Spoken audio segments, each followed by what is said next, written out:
Welcome to our dinner bell. For those of you that have already been with me at my chef's counter, you know where we are right now. We are in my chef's counter in my restaurant at Il Mito, and I love this stage because I can perform for you and show you how the magic is done and paint the canvas for you. Today, this is going to be about a sauce that everybody's after. Why? Because I guess I infuse it with as much love as I'm made of. And this was chosen via my contest that I started called Feker's Family Recipe Revival. This was a recipe from a family that was sent to me, and I revived it, and it has been the best and the most sought after recipe in my restaurant. It's a meat sauce. It's a Bolognese. Bolognese is that same meat sauce but from Bologna, Italy, and meat sauce is everywhere else, or sugo or ragu of beef or meat, basically in every other part of Italy. We all have our own recipes when it comes to a meat sauce. So let's start with mine and see how it goes. And at home, I hope you make this your recipe by making the changes necessary. But always remember, the cause is to get you back to the table and all of us to get back to the table. That's why this show is called Our Dinner Bell. Let's start. First, what we're going to do, we have some ground chicken. The ground chicken is going to be seared with some ground beef and some Italian sausage for that beautiful spice that we all love. Meanwhile, let me turn on the heat so the pan can start heating and start peeling for you. 1 carrot, that's going to be the natural sweetness for the sauce. The two sweeteners that we're going to use in this sauce are carrots and onion. Remember, those are nature's sugar, everybody, so you can always enjoy them. Even my tomato sauce at Il Mito or at any of my restaurant or Zesty doesn't have any sugar in it. Carrots and onion are the sweeteners. Next, let's get half an onion. And remember, when it comes to dicing onions, you have been shown certain things and certain ways of dicing onions. But there is one thing that you got to remember. Nature has done majority of the work for you, and I'm going to show you that in a second. So now we have our peeled carrots and our peeled onion. Always get rid of your peelings so it does not clutter your space and you do not cut yourself. And those peelings, by the way, save them, I beg of you. That's going to be a beautiful foundation for your stock. Look, you have all these nice half circles or half moons of onion. So you just cut with those same, and with your finger, hold the onion together so it does not lose its integrity and shape. That way, you turn it and you go against the initial cut, and it's already diced for you.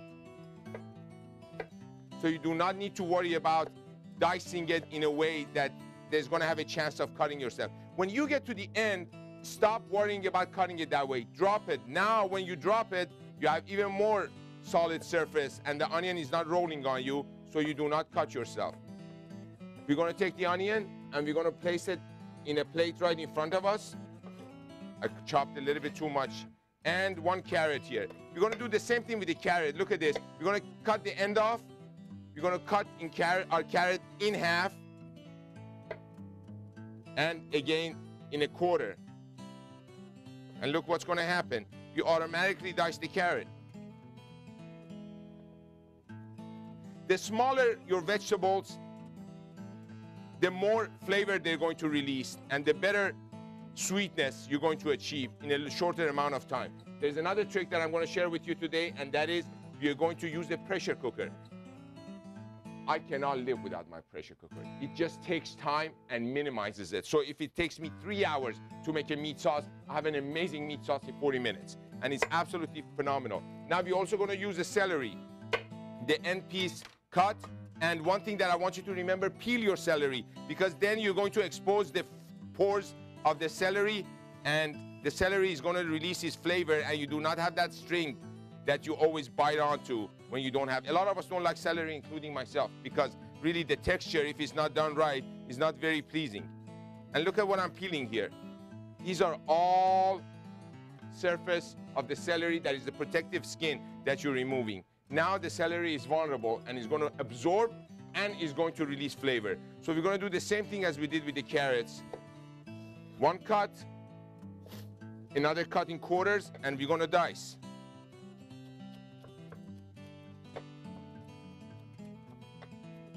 I hope you notice that the tip of the knife is not leaving the board, and where my hand is, I have full focus and full control over here. A lot of times we just hold the handle and you see you only can move your wrist so much. So we have our celery, we have our onion, we have our carrot. Our pan is hot. Let's do the following, shall we? Look what I'm gonna do. We are not going to put any oil in the pan. Why? Because we do not know how hot the pan is. We're gonna go with the celery. We're gonna go with the carrots. We're gonna go with the onion. And now that we have our ingredients in there, move a little bit. Look at this. Now a drizzle of extra virgin olive oil. Now the steam from the flavors and all those ingredients are released. Look how quickly everything starts steaming up. Why? Because the pan was hot, but I do not have a chance to smoke my oil, and I'm protecting my oil that way.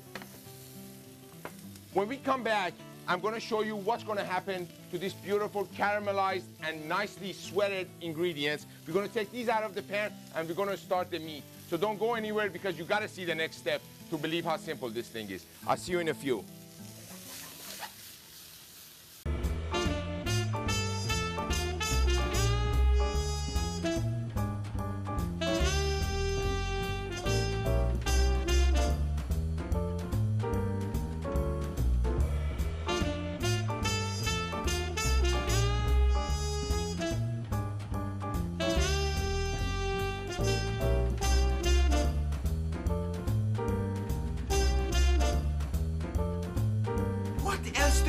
From me.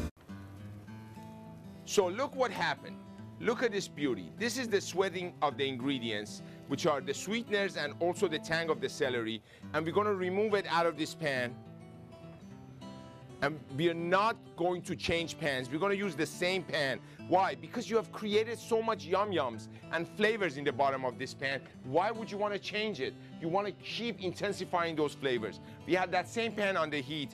And now we're going to take the other three components. And that is, what we're going to do is we're going to take the Italian sausage, the beef, and the chicken that has the least amount of fat to be the absorbing factor in this whole thing. That's why we have those three meats combined. The combination can be yours, but you will see you need some kind of a balance. So in that same pan, very high heat, what we're going to do is we're going to drizzle a little bit of olive oil, and we're going to add a little bit of the chicken. We're also going to add a little bit of the beef. Now, if you're doing for a bigger batch, use all of it if you wish. I just want to make sure that I show you why and the reason why I combine these ingredients. And some beautiful Italian sausage. Italian sausage is a magnificent combination of flavor, in my opinion, especially the one that I love. I'm sure all of you have access to good Italian sausage. And look what we're doing. We let it sit right now. We don't mess with the meat. We want that caramelization. We call that a Maillard reaction if you wanted to look at the chemistry of food, or caramelized ingredient or browned off. Now, as this is browning and the water content is evaporating through turning into steam, you see what's happening here. Don't let your meats coagulate too much, otherwise it's going to be very, very difficult to break them up a little bit later. And the more broken, just like the size of your vegetables, the more flavor they're going to release and absorb. And now look what we're doing right now. You ready? The only seasoning we're going to add is going to be a little bit of black pepper and a little bit of white pepper, which is that black peppercorn with the exterior skin removed. Chef, why are you using two different kinds of pepper, white and black? They tease your palate differently, and that's the whole point here. The meat is browned. I wish all of you were with me. My God, it's good. Oh, it's good. What we're going to do is bring those same vegetables that we sweat before and add it to the meat. Why did we do this and remove the vegetables before we started doing the meat? There would be too much water content and your meat will not brown. And that caramelization is what creates layers of flavor. This is the trick that I wanted to share with all of you. We all use tomato paste, but we have the tendency of adding it to liquid. When you do that, you ruin the entire process. What do I mean by that? This is basically tomatoes that has been turned into a paste by the evaporation process of cooking the water out. Use those natural sugars and caramelize them even more and then you create this layer of flavor that nobody understands. Where does this come from? It's just tomato paste. So now we're gonna add it dry to the pan with the meat and the vegetables. And then look what we're going to do here. We're going to take that paste and just paste it in the bottom of the pan and allow it to caramelize. Look how the bottom of the pan is changing. The colors are changing. Why? Because that tomato paste is hitting the bottom of the pan. Beautiful, beautiful, beautiful. Wait a minute. These guys thought they can get away from me. Get in there.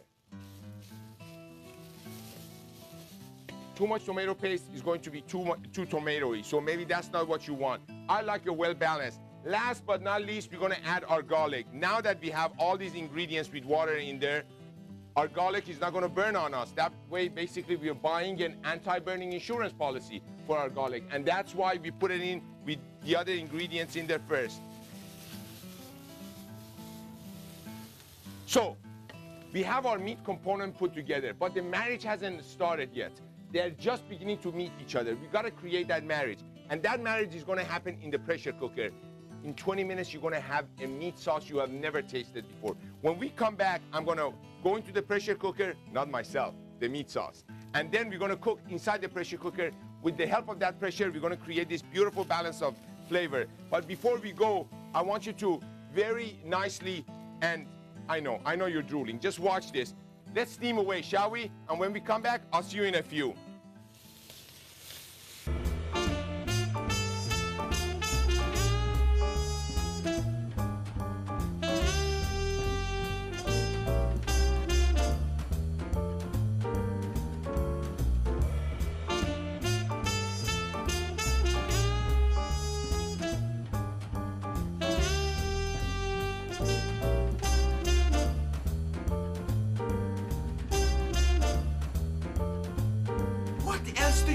From me.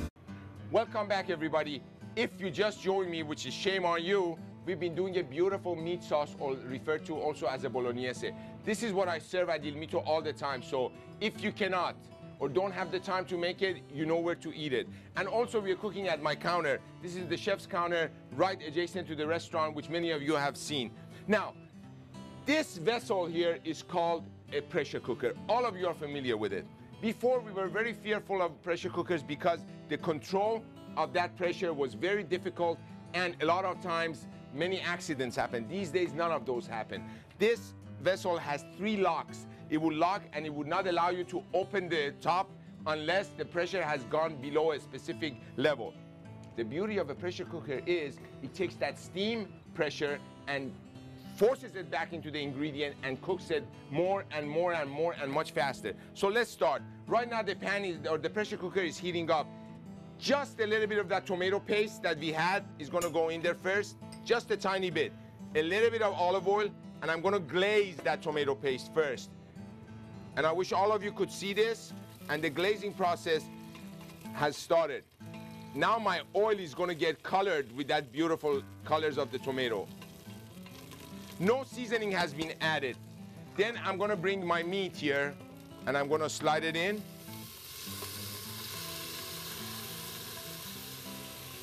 But there is something here that I need to share with all of you. And look at all those beautiful flavors that are sticking to the bottom of this pan. And I'm not gonna let it get away. I'm gonna heat it up again, and I'm gonna add a little bit of that red wine that we added at the beginning before we went to break. So you see the reasoning why I do what I do. And then I'm gonna bring another one of those spatulas, and I want you to see what's gonna happen. As we play with this, look, your pan is gonna get cleaner and cleaner. Why? All of those flavor yum-yums are going back into the party. Look at this. Look at this. Look what's happening. These are the differences between a cook and a chef. These little steps, that's what makes a chef. It creates an experience for you as someone that's consuming that food. A cook just feeds you. A chef searches to create an experience. And I know every one of you are chefs. I know you are, because you're chefs, chiefs of your palates. The secret ingredient that we all have and nobody can give it to us, teach it to us, is love. So use it. Now, the beauty of this pan is already infused the flavors of that wine. The alcohol has evaporated and the flavors have intensified. Now I'm going to bring everything over to my pressure cooker, scrape it in there, get rid of this pan, and bring the other pan over on that same heat. Now, you gotta always remember when you're cooking with a pressure cooker, you need at least 1.5 to 2 times more liquid than the solids in there. Otherwise, it will not be able to cook and create steam for you. Homemade tomato sauce, or not, some beautiful tomatoes that you can blend, and that's your basically tomato sauce. It's gonna go in here. Look at this trick. You have your spatula and you pour your tomato over the spatula. That way nothing splatters out. Otherwise, a lot of times we pour something in a vessel and it goes everywhere. Last but not least, a little bit of chicken broth. Why do I call this a broth? You see, because it's cloudy. Now, if this was clear, that would have been a chicken stock. So this is gonna go in there to give me a little bit of balance for liquid versus solid. And these peas that are gonna be the last addition is what we're gonna add a little bit more at a later time. Now let's talk about our pasta. Anytime any of you cook pasta, you got to remember, your pasta water needs to taste like the water of the sea. That's the amount of salt that you use. So don't ask how much. It depends on how much water you have. So we're gonna add a little bit of salt to boiling water. Why? Because the minute that crystal hits that water, it dissolves and it gives you flavor. You add it to cold water, it's gonna go and sit in the bottom, and you don't wanna do that. Don't do this at home, I'm a professional. Taste the water, it needs a little bit more salt. Remember now, if you do this too soon, by the time it comes to a boil and it keeps reducing, your water is gonna turn and taste like the water of the Dead Sea. You don't want that. So you always gotta have to adjust the water. Spaghettini, thin spaghettis. You hold them in a bunch and usually we drop them in there and they sit out. Take your strainer, see the tip of the strainer in there, and fan your pasta. That way it will never stick together. What do I mean by that? Don't drop it like that. Start here and fan it. Look at this, it's sticking out. Don't worry about it. Leave it alone and you will see it's gonna get soft and it's gonna fall in the water by itself.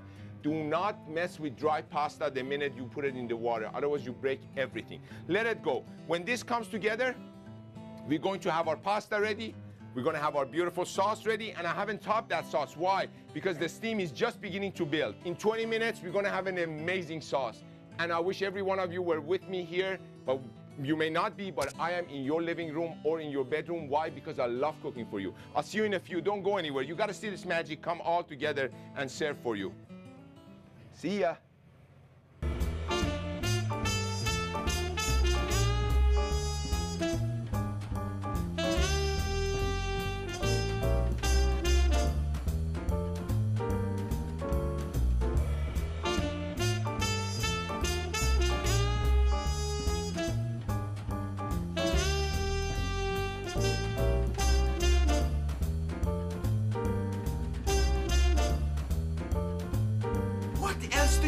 From me. Welcome back, everybody. It's time for the unveiling of the magic. Watch what's going to happen. The genie that's inside that pan is going to be released shortly. So look at this. Now the lock is, we unlock. Look at that. Look at that marriage so quickly, and it is absolutely amazing. The flavors are intense. You will love this. Now I have a pan that is heating up, and that's where the pasta is going to be made. I'm going to bring this pan quickly over here, and we're going to take a ladle of this beautiful meat sauce and place it in here.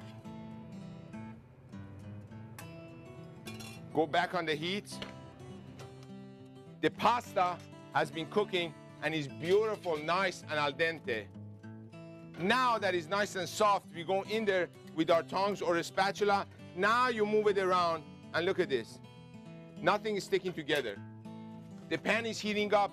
Remember, anytime you cook pasta, anytime you cook pasta, your pasta's got to finish cooking inside the sauce. It doesn't matter how beautiful the sauce is, how beautiful and well cooked the pasta is. They gotta marry. Everything is about that marriage and that relationship created between various ingredients.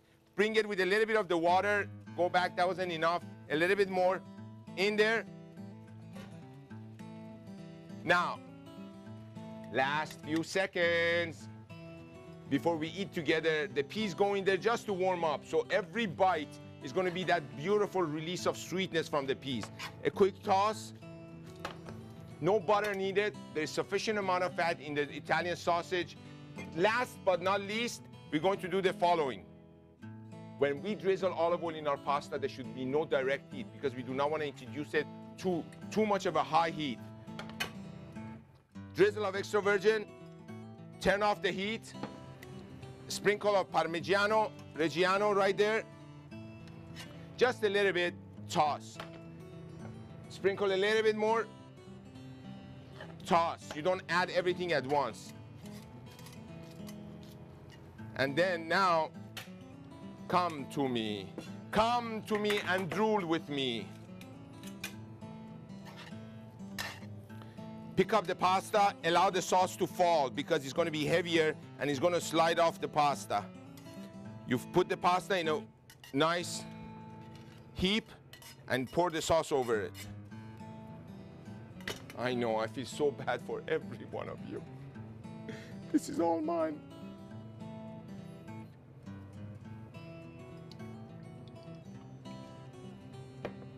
This is it, my friends. This is from me to every one of you. Love you, keep cooking, keep loving life, and manifest it through cooking. And I'll see you next week on Our Dinner Bell. We're gonna ring this bell together every week. I'll see you then. Ciao.